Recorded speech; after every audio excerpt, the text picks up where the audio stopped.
Okay, so this is a great little fun project to make for Christmas. Once you've done them, you can leave them as they are, or you can get the kids to decorate them, or you can even get your wife to bling them up, or you can do whatever you want with them. And I've found this a fun little project, and as you can see, I've made quite a few of them. And all you really need is a bandsaw. Now Machine Mart have kindly given me this one to try out.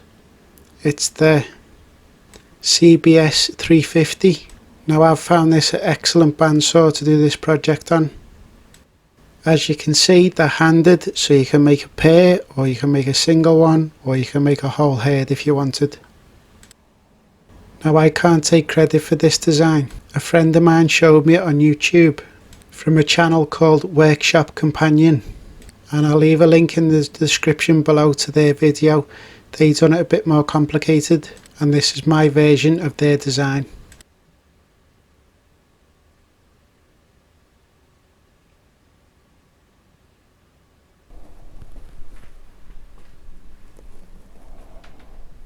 Now I've called these the 4x2 Bandsaw Reindeers simply because they're made on the bandsaw, and I've cut them from a scrap of 4x2 timber. Now this is just construction grade timber. It was an offcut from the extension, the roof of my extension. So I had loads of offcuts like this, and I thought they're too good to throw away or burn. So I put them aside for a project like this, and they turned out fantastically. So all I did to make these was I seen the design on the other video. I drew out a scale on a piece of hardboard with 1/2 inch squares. Then I just drew this outline. Now you could screenshot this if you wanted to, and I've put the tape measure there as a reference to the size and scale. So I'm going to cross cut these at my chop saw or mitre saw, but if you haven't got one of these, you could always cross cut it at the bandsaw with the mitre guide. So because I've made quite a few of these, I took my template and I held it up to the blade of the saw, and then I put a mark on the bed of the saw just so I can make multiples and I don't have to measure and mark each time. So I'll start off by squaring the end of the board and then moving it up to the mark on the bed of the saw, and then cross cutting them to length.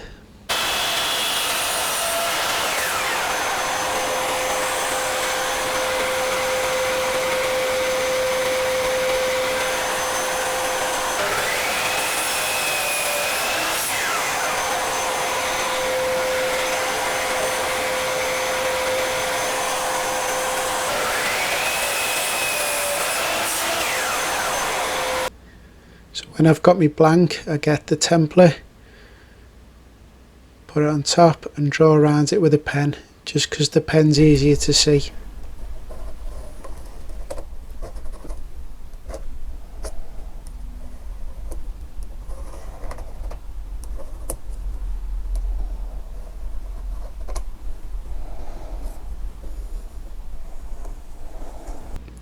Then I take my second template and I put that flush to the back and flush to the bottom, and draw around that one as well.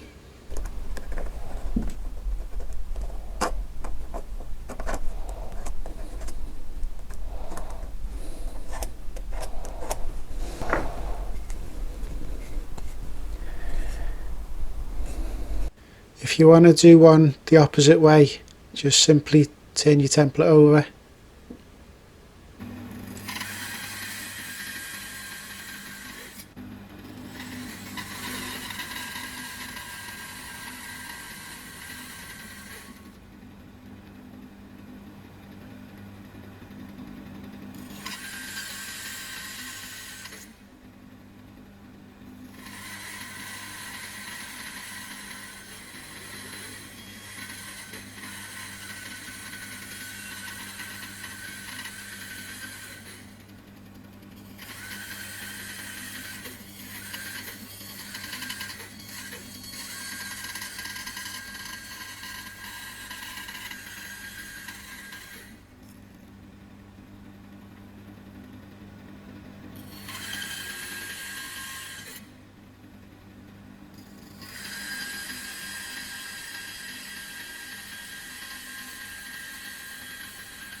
As you can see, I cut that in such a way as I'd still have the full picture on the face, so I'm able to masking tape it back on, so I can cut it from the other side now.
So I've just given this a quick little sand just to take all the fairy bits off. Now you could sand this as much or as little as you wanted, but I quite like the rustic look of the bandsaw marks. I think it gives it a little bit of character, and because of the shapes it brings out the grain in this bland piece of timber.